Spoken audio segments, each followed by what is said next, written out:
Hello students, and welcome to your third assignment for the Week 1 folder. The third assignment is titled Week 1 Discussion, Specific Steps and Information. Now before I start talking about what to do for this part, I want you to know that these two assignments go together. In order to do the Week 1 discussion, replicating, and peer review, you must have the Week 1 discussion, specific steps and information done first.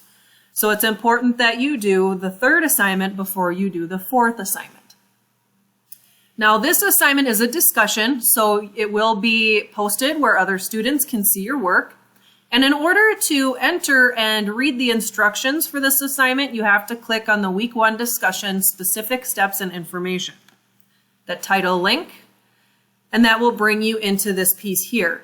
Now when you get into this part, you won't see anything.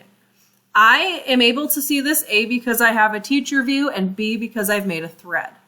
Now, in order to see the first part of this assignment, you have to click Create Thread first.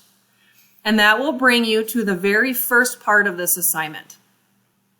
There is some overview information and a little bit of focusing on why we're doing this assignment. The main focus on this is to be specific. In science, it's important to write specific procedures, give specific information, make sure that whenever you're giving any opinions or analysis or any supporting information, it's specific. So we're going to practice that in Week 1. The first part of this assignment will have you drawing a monster. So you'll need a blank sheet of paper with writing utensils and any coloring things that you might want to add. It's entirely up to you. On your blank sheet of paper, you're going to draw me a monster, and it has to include the following criteria here that I've highlighted. You have to have 1 tail, 2 feet, 3 heads, 4 eyes, 5 horns, spots, and pointy teeth. So those are the requirements, and then I do want you to add colors. Once you're done drawing your monster, make sure you write your name on your paper. The one thing that you'll notice in this class is in order to get full credit or points on most of your assignments, if you are creating them on a piece of paper, you have to have your handwritten name on your paper. So make sure you put this on your paper. Now you can submit your final drawn monster in multiple ways. Some students like to scan their paper and then submit that file. Others like to take a picture with a mobile device or an iPad or anything along those lines and then submit it that way. Some students like to do this on the computer. It's a little bit harder, but it's not impossible. So it's entirely up to you and what you have available in terms of technology. So if you have any troubles with this piece, whether you're confused or you need help with the technology piece, just let me know. When you get done drawing your monster and you have all the requirements that it's needed, as well as your name, you're going to scroll down here and you'll see the subject bar. Anytime you see something with a red asterisk, like right here, you have to fill that in. So you could just type monster. I'm not picky on the title as long as you have something there. That's the only way you'll be able to submit anything. Now there's multiple ways that you can submit a picture file. If you want to use the message piece here, if you click into the box, you can click this icon here. It's an insert edit image, and that will pull this up. You could hit browse my computer, find your image. For example, if this was my monster, I could click on it, click open, and that would attach my image in a few seconds. And then you would click insert. And then it might warn you if you don't type in an image description or a title, but it's not necessarily needed. And then you'd have your image here. So that's one way to attach it. Now let's say you wanted to attach it as a file that you scanned or a file picture. You can also use this browse my computer option down here and attach the file instead. And it'll go through the same steps, whereas if you hit browse my computer, it will open your computer, click on whatever picture file that you have for your monster, click open, and then it'll attach it here. And then in order to submit this part for grading, you have to click this blue submit button down here, and that will submit it to grading for me. So if I click submit, you'll notice that my thread now popped up here. And then there's the second part for this assignment. So you will come back into this area and you'll click on this blue Part 2 for Week 1 discussion, specific steps and information. And that'll bring you into this.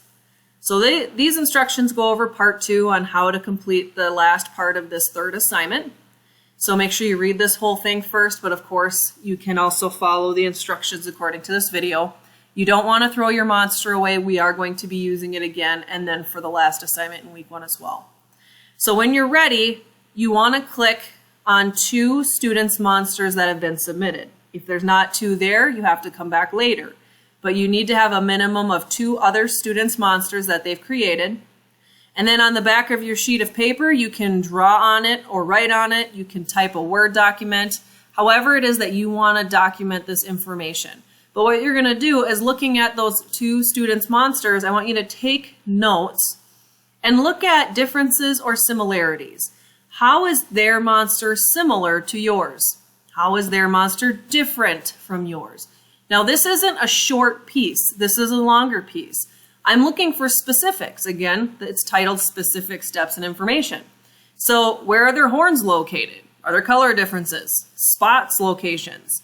Things like that. Specific things. Compare your monsters to theirs. It shouldn't be 1 or 2 differences. The chances are you're going to have multiple ones. So make sure that you're taking time and really comparing your monster to that other student's monster. And you're going to do this for 2 students. So you'll have 2 paragraphs or 2 pieces of information comparing to your own monster. Now, when you're ready to submit your information, you're going to do this in the student's post. So I'll show you how to do that. Let's say you're in these instructions reading them and you want to go back to where the threads are. You come up to here and click this topic, Week 1 discussion, specific steps and information. And that brings you back to your thread overview. So let's say I want to look at one student's monster, and let's say it's not this isn't mine, this is someone else's.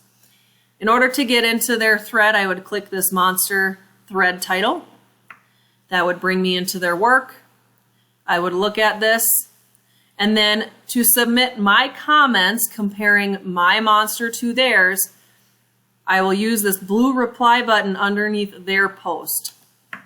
So this is the student's post I'm looking at. I can type in my information. If I did a Word document, I could use this Browse My Computer option down here. And again, you'll attach whatever file it may be. And then you'll notice it attach here. And then you'll hit the blue Submit button in order to submit your reply or your comparison to that student's monster. And then to go back and do the second student's, again, you'd scroll up, click on the topic Week 1 discussion, specific steps and information, and that would bring you back to the thread. Again, you have to do 2 other students. If there's not enough students posts, you'll have to come back later on in the week. Otherwise, sometimes students come back towards the beginning of Week 2. It's entirely up to you, but usually students are pretty good about posting this right away. When you're done with that assignment, you've done both parts. Remember, part 1 is drawing the monster according to the requirements and whatever you add. And then part 2 is comparing your monster to 2 other students' monsters and replying to their post to post your answers. And all of that comes to me for grading. When you're done with this part, you can go on to the last assignment in Week 1. If you have any questions, use this Contact Your Teacher link in the left-hand menu and reach out to me and let me know if you need help with anything.